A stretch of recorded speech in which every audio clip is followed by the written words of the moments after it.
নাম হলো বাইশ মাস। কি মাস?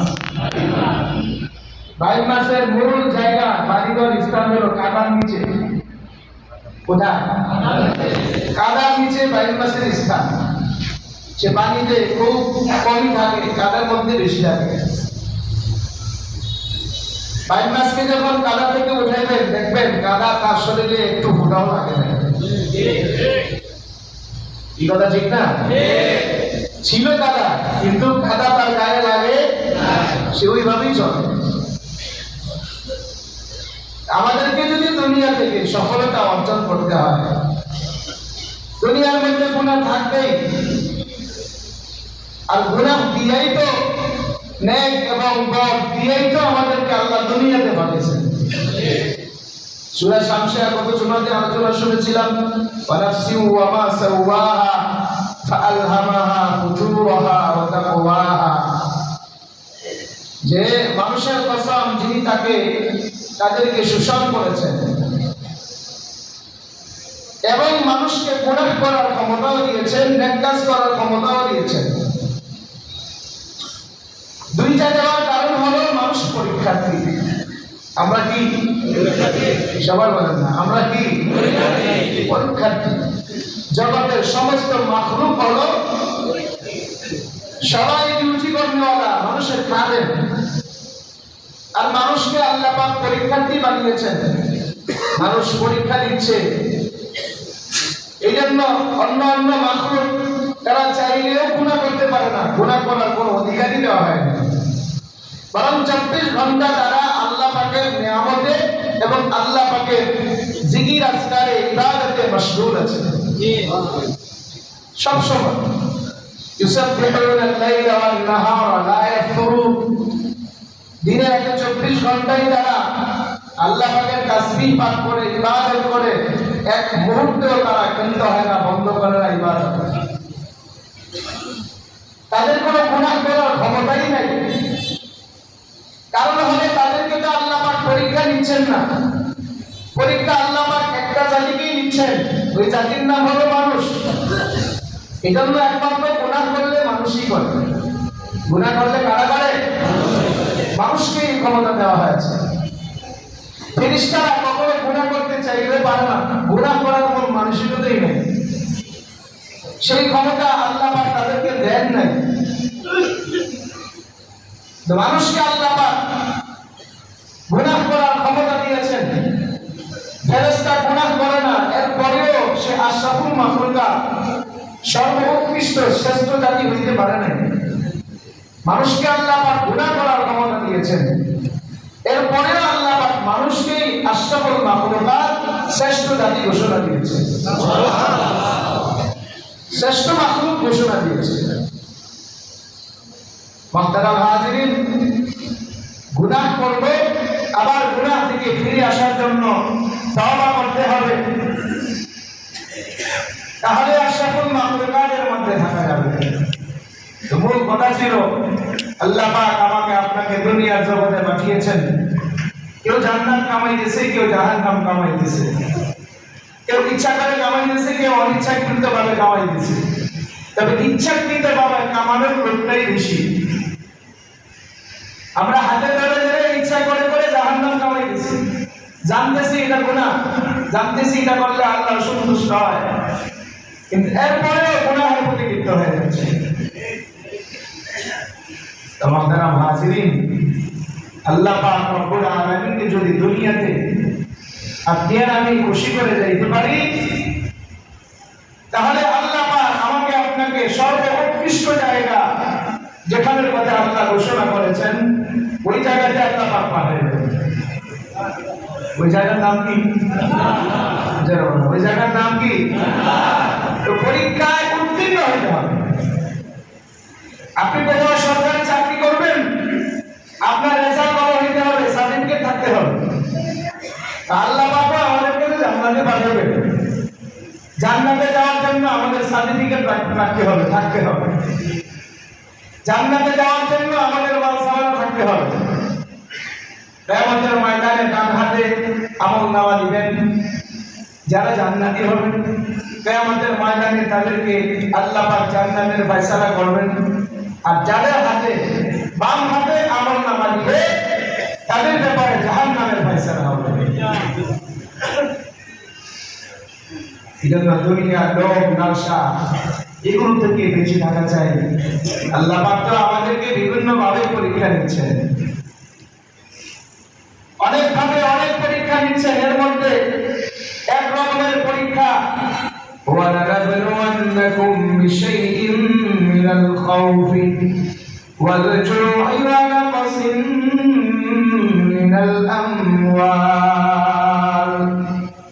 وَالْأَنفُسِ وَالثَّمَرَاتِ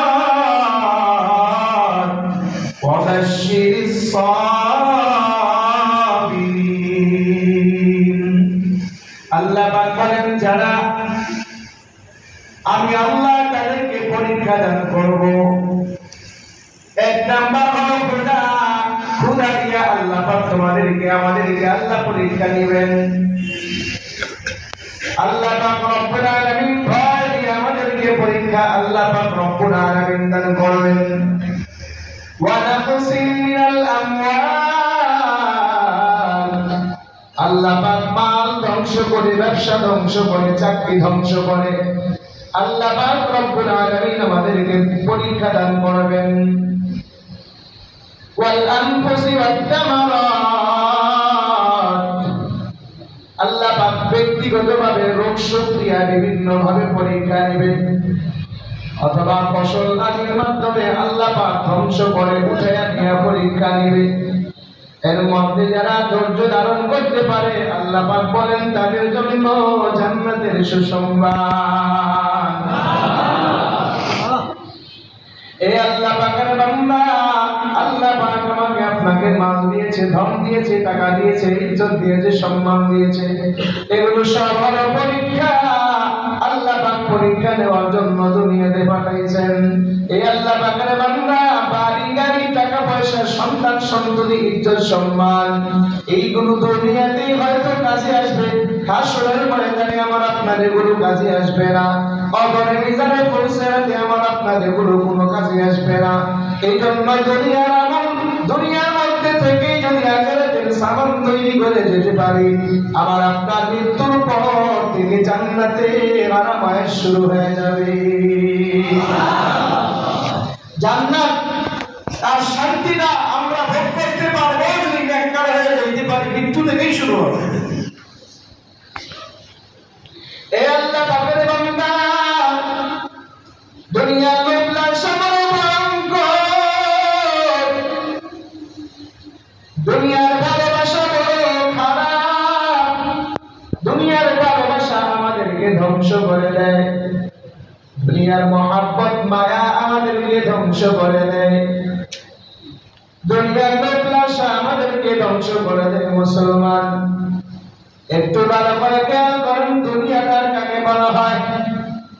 দুনিয়াদার বলা হয় যে ব্যক্তি হারাম ইনকাম করে, হারাম টাকা উপার্জন করে, ব্যবসা বাণিজ্য, চাকরি নাকরিতে বিভিন্ন ভাবে যে ব্যক্তি হারাম উপার্জন করে তাকেই বলা হয় দুনিয়াদার। সম্পদ থাকলে, টাকা থাকলে তাকে দুনিয়াদার বলা হয় না। আল্লাহর ওলি নবী রাসূলদেরকে আল্লাহ পাক সম্পদ দান করেছিলেন।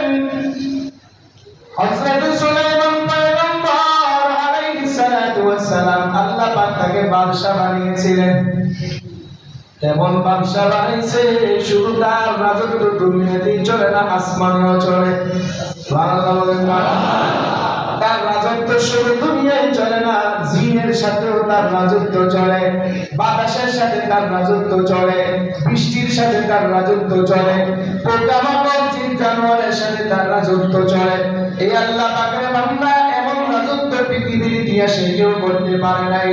আল্লাহ পাক অনেক পরিমাণে সম্পদ হযরত সুলাইমান পয়গম্বর আলাইহিস সালাতু ওয়াস সালামকে দান করেছিলেন। হযরত দাউদ আলাইহিস সালাম, সুলাইমান পয়গম্বরের বাবার নাম দাউদ। সুবহানাল্লাহ। বাবা বাদশা, সন্তানও বাদশা। সুবহানাল্লাহ।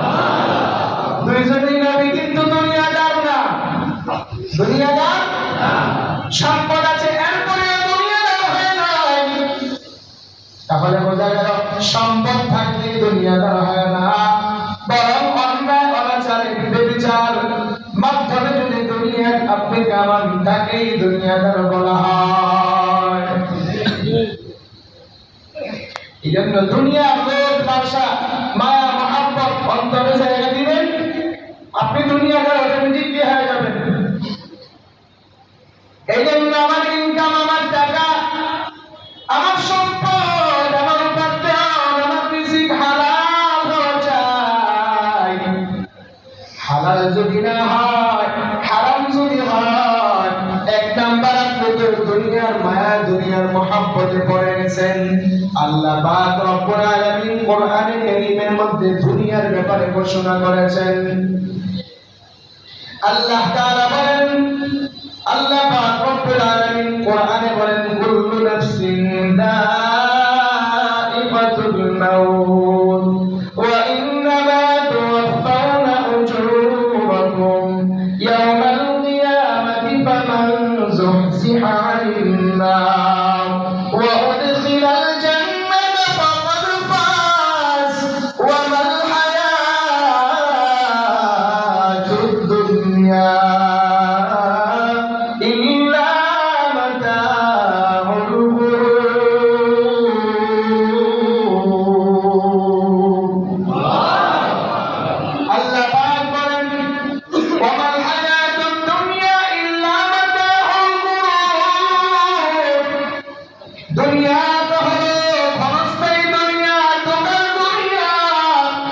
দুনিয়ার ভালোবাসা অন্তরের মধ্যে যদি জায়গা করো মুসলমান, তাহলে মনে করবা দুনিয়া তোমাকে একদিন জাহান্নামের গর্তে ফেলে দিবে। এ মুসলমানের দল, একটু ভালো করে খেয়াল করেন আমাদের পিছনে কিভাবে মৃত্যু নামক দুনিয়া, মৃত্যু নামক আজরাইল পিছনে দৌড়াচ্ছে, আর আমাদেরকে দৌড়াইতে দৌড়াইতে একেবারে আমাদেরকে জাহান্নামের মধ্যে ফেলে যাওয়ার জন্য আমাদেরকে শয়তান সব সময় আমাদের পিছনে লেগে আছে।